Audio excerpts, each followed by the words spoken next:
You're listening to Kizuki, the podcast. I'm Mae Yoshikawa, and I define the Japanese concept of Kizuki as the following.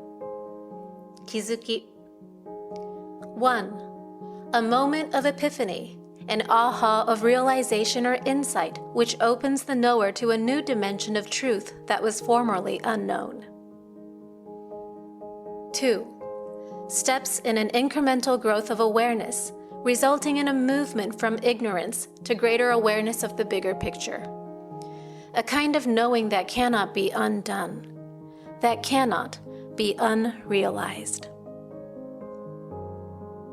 As a longtime yoga and meditation practitioner, a world traveler, and curious self-explorer, I'm obsessed with Kizukis. Listen on each week for inspiring and enlightening stories that may just tip you over for your next aha. On this week's episode, Domino Kizuki number 2, The Hidden Cost of Carrying.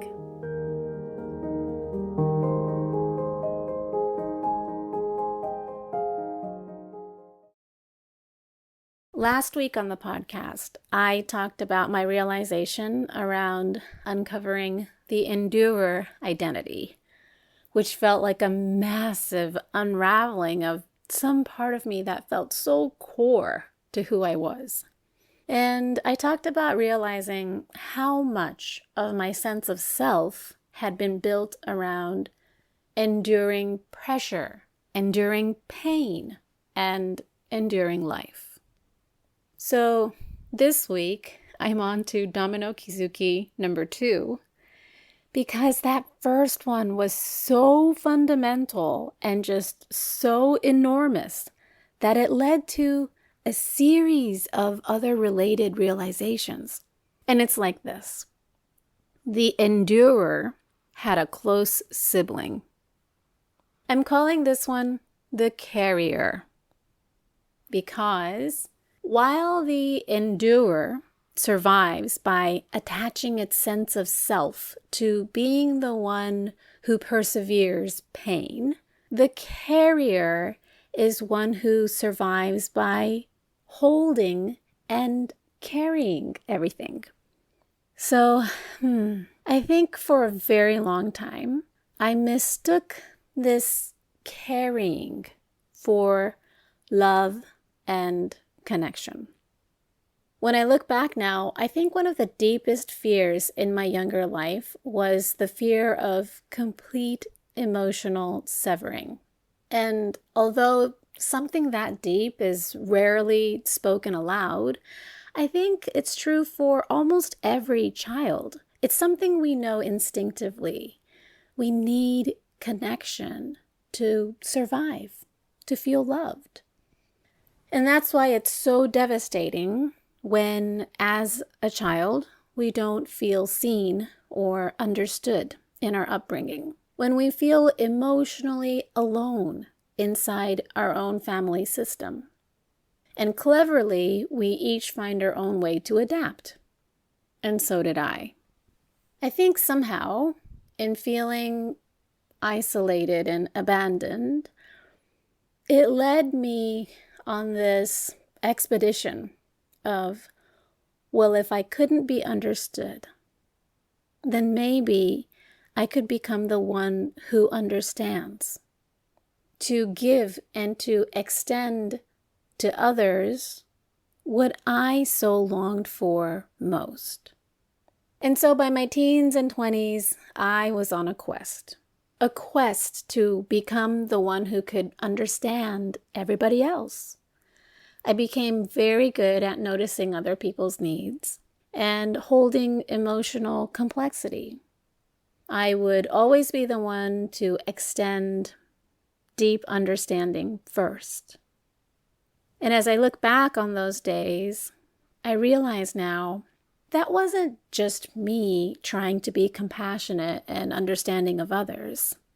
That was me trying to preserve some level of connection, especially with my father. By the time I was in my 20s, I had already spent years trying to understand him. His abandonment wounds, his mother wounds, his limitations, and the deep emotional pain I could see beneath his eyes. All the reasons he struggled to love and express to me in the ways that I needed. But what I didn't realize until much later was that I had crossed over into understanding him and extending to him before fully grieving and feeling all the ways that I was hurt from not having received what I needed.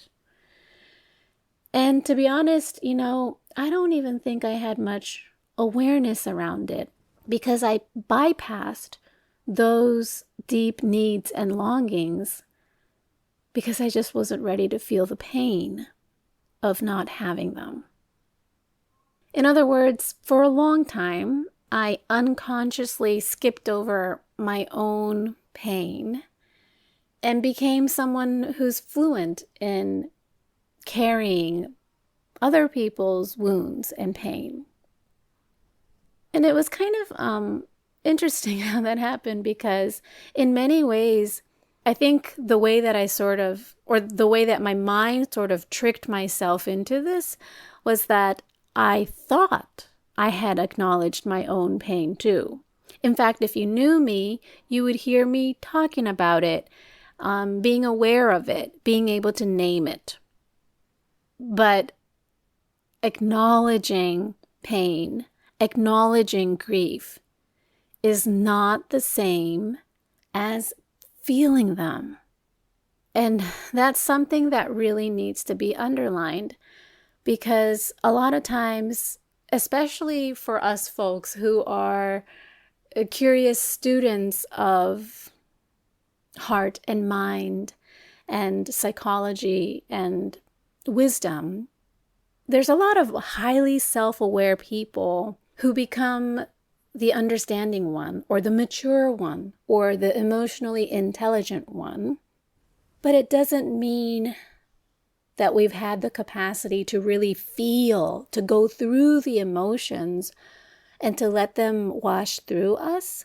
And also, a lot of times, underneath all that wisdom is a child who quietly learned that it's safer to carry than to stay in longing.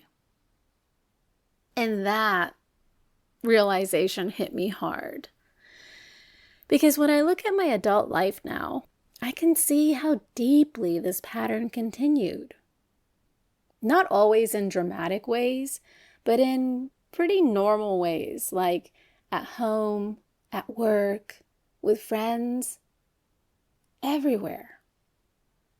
I would always be among the first to notice what other people need, feeling like it's my natural role to extend that understanding first, feeling responsible and almost owning the fact that I could be the one who would hold that emotional atmosphere for those around me.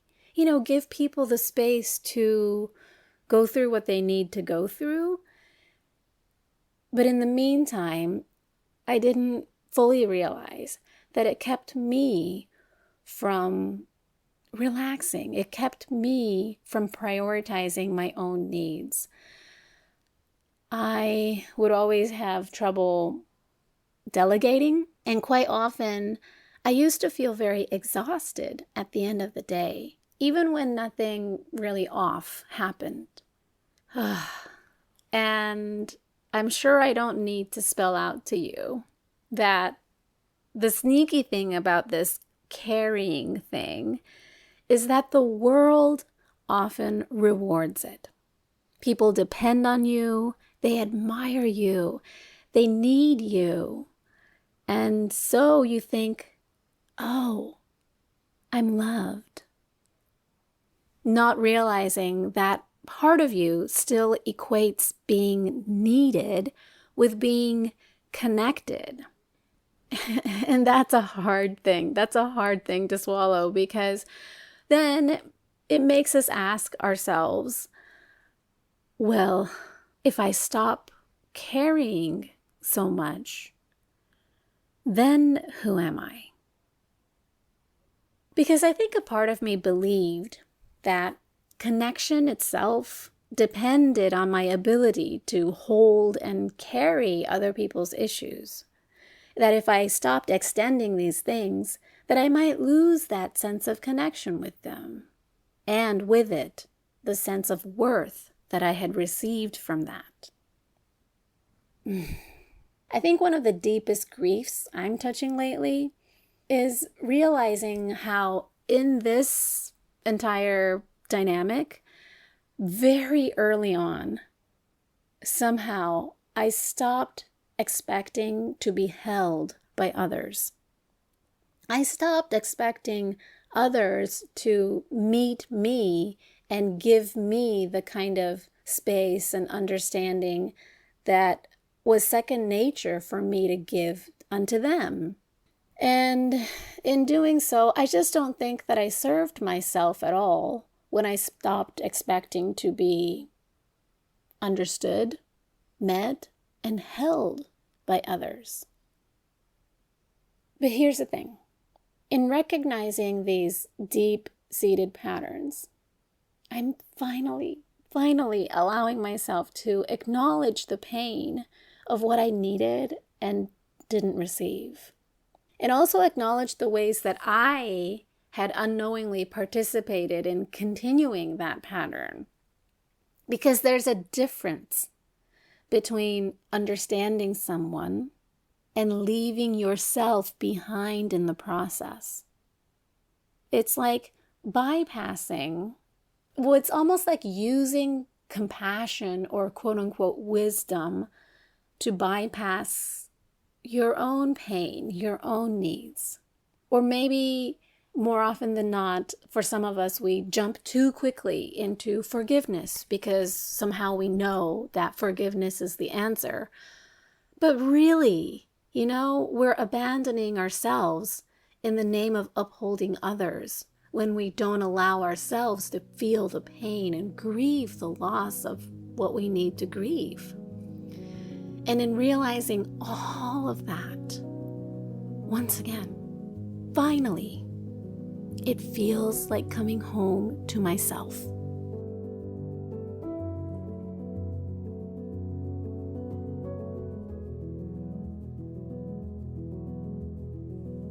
Thank you so much for listening. And before I go, I'm super excited to announce that I have a very special event coming up in Tokyo at the luxuriously posh, newly opened One Hotel Tokyo. On Sunday, June 14th at 11 a.m., I'll be hosting a bilingual Kizuki journaling experience delivered in both English and Japanese. The ticket page will be opening very soon, so please make sure to follow me on Instagram at MaeYoshikawa to be among the first to know. I would be absolutely thrilled to see you there. Until next time.